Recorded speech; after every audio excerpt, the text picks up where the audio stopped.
ఇది ఏంటి అంటే నైట్రోజన్ ఫ్లషింగ్ మిషన్. అంటే మీకు లేస్ ప్యాకెట్ కానీ ఇవి కుర్కురే ఇటువంటిది కొన్నప్పుడు మీకు గాలి లోపల ఉన్నట్టు అనిపిస్తుంది కదా, జస్ట్ అలా ప్రెస్ చేస్తే అది లోపల గాలి ఉన్నట్టు ఉంటుంది కదా. అలా ఫుడ్ ఐటమ్స్ మీరు ఏది తయారు చేసినా, ఇప్పుడు పాప్కార్న్ కావచ్చు, చిప్స్ కావచ్చు, సేమ్ ప్యాకింగ్ రావాలంటే మీకు సేమ్ ఇటువంటి నైట్రోజన్ ఫ్లషింగ్ మిషన్ మీకు అవసరం. అంటే ప్యాక్ చేస్తుంది, ప్యాక్ చేసేటప్పటికి లోపల ఆ గాలి ఉన్నట్టు ఉంటుంది చూడండి. సేమ్ అటువంటి ప్యాకింగ్ ఇప్పుడు మీరు చూస్తున్నారు చూడండి. ఇటువంటి మెషిన్స్ మీరు పెట్టుకొని మీరు సొంతంగా చిప్స్, కుర్కురే అటువంటిది మీకు తయారు చేసే మెషిన్స్ ఉన్నాయండి. చక్కగా అన్నిటికీ మెషిన్ వచ్చేస్తుంది. ఇప్పుడు కుర్కురే ఉంది కదా, సేమ్ అవి తయారు చేసే మెషిన్ ఉన్నాయి. ఒక 2.5-3 లక్షలు పెట్టుకుంటే చాలు. మీ ఓన్ బ్రాండ్ మీద రకరకాల ఫ్లేవర్స్తో మీరు ఫుడ్ లైసెన్స్, జిఎస్టీ ఇవి తీసుకొని లోకల్గా మార్కెటింగ్ చేసుకోవచ్చు. చుట్టుపక్కల ఫస్ట్ ఒక జిల్లాలో స్టార్ట్ చేయండి, తర్వాత పక్కపక్కన జిల్లాలకి విస్తరించండి. మీరు డీలర్స్ని తీసుకోవచ్చు, వాళ్ళ ద్వారా మీరు వివిధ ప్రాంతాల్లో మార్కెటింగ్ చేయొచ్చు. మంచి బిజినెస్ ఐడియా అండి ఇది. ఫుడ్ బిజినెస్ ఎప్పుడూ ఫెయిలియర్ అవ్వదు, కానీ సరైన ప్రణాళిక ఉండాలి.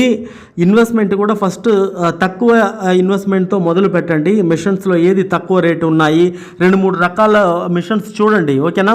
Nitrogen flushing machine, packing machine అని మీరు గూగుల్ చేయండి. సో వీళ్ళ దగ్గర కొనండి, వాళ్ళ దగ్గర కొనండి అని నేను ఎప్పుడు చెప్పను. మీకు నచ్చిన వాళ్ళ దగ్గర ఆ మెషిన్ అనేది మీరు కొనుగోలు చేయొచ్చు. ఇన్వెస్ట్మెంట్ చూసుకుంటే మినిమం 10 లక్షలైనా ఉండాలి. ఇటువంటి బిజినెస్లో దిగాలంటే మినిమం 10 లక్షలు. మీ దగ్గర లేకపోతే ఒక 2-3 కలిసి పార్ట్నర్షిప్లో కూడా చేయొచ్చు. లేకపోతే మీ దగ్గర క్రెడిట్ స్కోర్ ఉంటే కొంత అమౌంట్ మీరు పెట్టుకొని రిమైనింగ్ మీరు బ్యాంక్ లోన్కి వెళ్ళొచ్చు. ఇలా రకరకాలుగా ట్రై చేయొచ్చు అనమాట. మంచి బిజినెస్, మంచి ప్రాఫిట్ ఉంటుంది. నెలకి తక్కువ స్టార్టింగ్లోనే 1 లక్షకు తగ్గదు. మార్కెటింగ్ చేయడానికి మార్కెటింగ్ టీమ్ని పెట్టుకోండి. మీ వల్ల అవ్వదు. మీరు కొత్తగా దిగుతున్నారంటే ఎలా మార్కెటింగ్ చేయాలో మీకు అర్థం కాదు.